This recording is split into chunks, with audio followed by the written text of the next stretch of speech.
కర్కాటక రాశి వారికి 21వ తారీఖు జాన్యువరి నెల 2025 నుండి 31వ తారీఖు జాన్యువరి నెల 2025 సంవత్సరం వరకు గోచార ఫలితాలు ఎలా ఉన్నాయో సశాస్త్రీయమైన పద్ధతిలో తెలుసుకునేటటువంటి ప్రయత్నం చేద్దాము. ఇక్కడ కర్కాటక రాశి వారికి తృతీయంలో కేతు యొక్క సంచారం జరుగుతోంది. తృతీయంలో కేతు యొక్క సంచారము మంచి ఫలితాలను ఇస్తుంది. ఏ విధమైన మంచి ఫలితాలు అంటే ఇంట్లో సోదరులు అన్నదమ్ములందరూ కూడా మీకు సహకరించడం జరుగుతుంది. మీరు ఉద్యోగం చేస్తున్నట్టయితే మీ స్థాయి ఉద్యోగులు, మీ పై స్థాయి ఉద్యోగులు, మీ కింద స్థాయి ఉద్యోగులు కూడా చాలా చక్కటి సహకారాన్ని అందిస్తూ ఉంటారు. తద్వారా మంచి పేరు వచ్చేటువంటి అవకాశం ఉంటుంది. అట్లాగే మీ సొంత వ్యాపారం అనుకోండి, 3 పూలు 6 కాయలుగా విరాజిల్లుతుంది. అలాగే మీకు ఇంట్లో అన్నదమ్ములు వాళ్ళందరూ కూడా చాలా సహాయ సహకారాలు అందిస్తూ ఉంటారు. అలాగే ఇంటి దగ్గర కూడా ఇరుగు పొరుగు అంటూ ఉంటారు. వాళ్ళతో కూడా చాలా వాళ్ళకి మనకి పర్లేదు అనుకోండి, చాలా తలనొప్పులు ఉంటూ ఉంటాయి. వాళ్ళకి మనకి క్లోజ్గా ఉన్నాం అనుకోండి, సొంత అన్నదమ్ముల్లాగా, సొంత కుటుంబ సభ్యుల్లాగా ఒకరికొకరు ఎంతో సహకరించుకోవడం జరుగుతూ ఉంటుంది. సర్వసామాన్యంగా మీ అందరికీ అనుభవమయ్యే విషయాలన్నీ కూడా, ఆ విధమైనటువంటి అనుభవాలన్నీ కూడా ఈ కేతువు 3వ స్థాన సంచారం వల్ల మనకి ఆ విధమైన ఫలితాలన్నీ కూడా మనకు అనుభవంలోకి వస్తూ ఉంటాయి.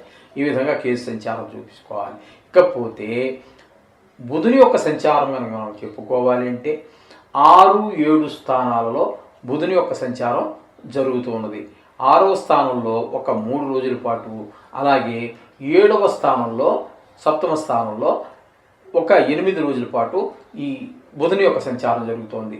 2 స్థానాలలోనూ కూడా మనకి బుధుని యొక్క సంచారము 6-7 స్థానాలు, 2 స్థానాల్లో కూడా అద్భుతమైనటువంటి ఫలితాలు ఇస్తూ ఉన్నాడు. ధనాదాయం బాగుంటుంది, మీ తెలివితేటలు బాగుంటాయి, ఆరోగ్యం బాగుంటుంది. అప్పు ఏదైనా మనం ఇవ్వాల్సి ఉంటే తీర్చేయగలుగుతాము. మనం ఏదైనా అప్పు కోసం ప్రయత్నిస్తుంటే అది కూడా మన సమయానికి తగినంత ధనం లభిస్తూ ఉంటుంది. అట్లాగే ఇక 7వ స్థానంలో సంచారం వల్ల ఇంట్లో భార్యాభర్తల మధ్యన అనుకూలత, కుటుంబ సభ్యుల మధ్యన అనుకూలత, అలాగే భాగస్వామ్యంతో ఎవరితోటైనా మనం వ్యాపారం చేస్తూ ఉన్నట్టయితే 2 కలిసి 3 కలిసి 4 కలిసి పెట్టుబడి పెట్టి చేస్తూ ఉంటాం చూడండి, అటువంటి వ్యాపారస్తుల మధ్యన కూడా మంచి ప్రోత్సాహకరమైనటువంటి పరిస్థితులన్నీ జరుగుతూ ఉంటాయి. తద్వారా లాభాలు పెరిగే అవకాశం ఉంటుంది. కుటుంబంలో ఆహ్లాదకరమైన పరిస్థితి ఉంటుంది. ఈ విధమైన ఫలితాలన్నీ కూడా 6-7 స్థానాలలో బుధుని యొక్క సంచారం వల్ల కలుగుతూ ఉంటుంది. ఇకపోతే 7వ స్థానం అయినటువంటి మకరంలో రవి యొక్క సంచారం కూడా జరుగుతోందండి. 7వ స్థానంలో రవి యొక్క సంచారం అనుకూలమైనటువంటి ఫలితములను ఇవ్వజాలదు. ఇక్కడ మీకు 7వ స్థానంలో రవి యొక్క సంచారం మూలంగా భార్యాభర్తల మధ్యన కొత్త ప్రతికూలతలు ఈ విధంగా ఉంటుంది. అలాగే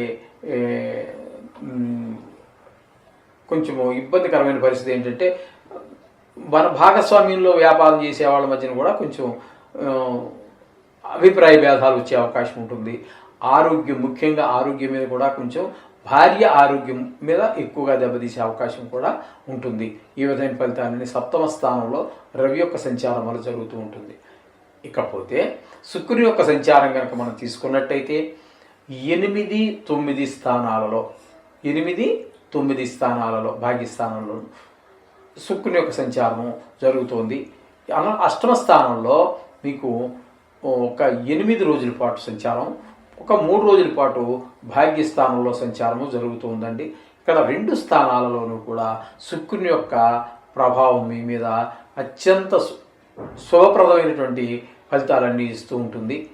ఆయన యొక్క ప్రభావం వల్ల తద్వారా మీకు అష్టమంలో అంటే ప్రాణం హాయిగా ఉంటుంది. అలాగే మంచి శుభవార్తలు వింటూ ఉంటారు. మిమ్మల్ని చాలామంది ఆదరిస్తూ ఉంటారు. కొంచెం మంచి మీకు ధనాదాయం పెరిగేటువంటి అవకాశం కూడా ఉంటుంది 8వ స్థానంలో.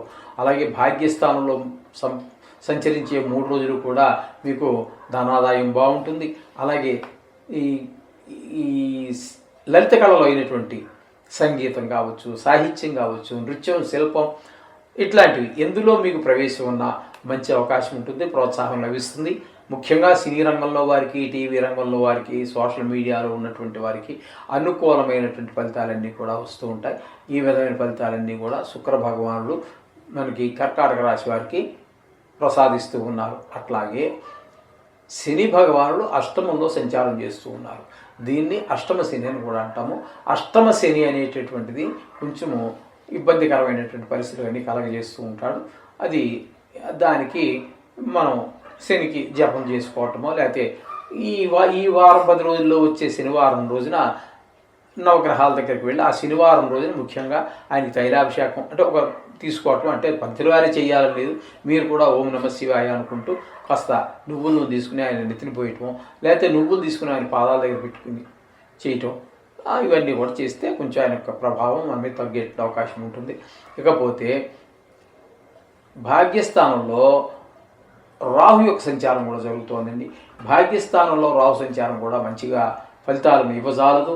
అటు తండ్రి గారు కానీ, తండ్రి గారి యొక్క ఆ వయసు ఉన్నటువంటి వారి ఇంట్లో ఉన్న పెద్దలు ఎవరైనా వారి ఆరోగ్య విషయంలో తమ జాగ్రత్త తీసుకోండి. అలాగే మీకు ఈ సౌఖ్యాలన్నీ కూడా గృహ సౌఖ్యం, వాహన సౌఖ్యం ఇత్యాదులన్నీ కూడా మీకు అనుభవంలోకి రావు. కొంచెం ఇబ్బందికరమైన పరిస్థితులు ఏర్పడే అవకాశం ఉంటుంది. ఇకపోతే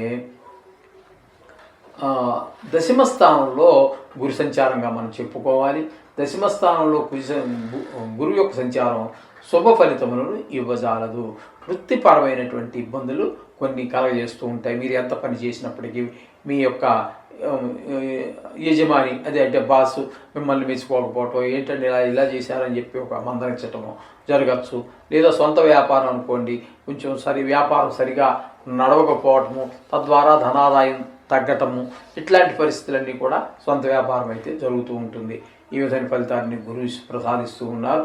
ఇకపోతే కుజుని యొక్క సంచారం కనుక మనం తీసుకున్నట్టయితే నిజానికి ఆయన ఉన్నటువంటి వ్యయ స్థానం అయినప్పటికీ కూడా వక్రగతిలో ఉన్న కారణంగా ఏకాదశ స్థాన ఫలితాన్ని ఇస్తాడు. కుజుడు మాత్రం చాలా చక్కటి ఫలితాలన్నీ కూడా ఇస్తూ ఉంటాడు. ఇక్కడ ధనాదాయం బాగుంటుంది. మొత్తం సోదరులు వీళ్ళందరూ చాలా సహకరిస్తూ ఉంటారు. అలాగే మీరు ఏ వ్యవహారం చేసినప్పటికీ కూడా మీ యొక్క టాలెంట్ నైపుణ్యం చాలా బయటపడేటువంటి అవకాశం ఉంటుంది.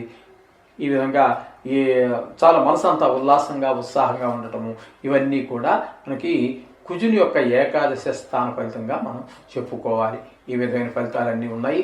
కొన్ని ఒకే రాశిలో ఉన్నప్పుడు ఒకే రాశిలో 2-3 గ్రహాలు ఉన్నప్పుడు భిన్నమైనటువంటి ఫలితాలు ఇస్తూ ఉంటాయి. ఒకటి బాగా మీకు సహకరించవచ్చు, ఒకటి సహకరించకపోవచ్చు. ఇదేంటి ఒకటి ఇలాగా ఉంటుందా అని చాలామంది అడుగుతున్నారు. తప్పకుండా ఉంటుంది. ఇప్పుడు మీ కుటుంబంలో మీరే ఉన్నారు, కష్టపడి డబ్బు సంపాదిస్తారు. మీరు సంపాదిస్తుంటే మీ భార్యమణి గారు కొంచెం జలసాల కోసం ఆవిడ ఖర్చు పెట్టేయచ్చు. పిల్లవాడు వాడి తిండి కోసం, ఆట వస్తువుల కోసం వాడు ఖర్చు పెట్టవచ్చు. అలాగే ఇంటి అవసరాల కోసం కొంత ఖర్చులు అవుతూ ఉంటాయి. ఈ విధంగా సంపాదించేవాడు సంపాదిస్తూ ఉంటాడు, ఖర్చు పెట్టేవాడు ఖర్చు పెడుతూ ఉంటారు. అదేవిధంగా మన ఇంట్లో ఏ విధమైన పరిస్థితులు నెలకొని ఉంటాయో అదేవిధంగా ఒకే రాశిలో ఉన్నటువంటి గ్రహ ఫలితాలు కూడా కొన్ని సహకరిస్తూ ఉంటాయి, కొన్ని వ్యతిరేకిస్తూ ఉంటాయి. ఈ విధమైన ఫలితాలన్నీ కూడా మనకి జరుగుతూ ఉంటాయి. ఇది సర్వసాధారణం. దీని గురించి ఇది ఒక పెద్ద క్వశ్చన్గా పెట్టుకుని దాని గురించి ఆలోచించక్కర్లేదండి. ముఖ్యంగా జాతకం రాయించుకొని దీనికి జాతకానికి దీన్ని అనుసంధానం చేసుకోండి. మా దగ్గర కూడా సౌకర్యం ఉన్నది. అంచేత నిష్ణాతులు అయిన వారు ఎవరైనా పర్వాలేదు, నిష్ణాతులు అయిన వాడు అయి ఉన్నారు ఖచ్చితంగా. ఆ విధంగా చేయండి, అంతా మంచి జరుగుతుంది. శుభం భూయాత్.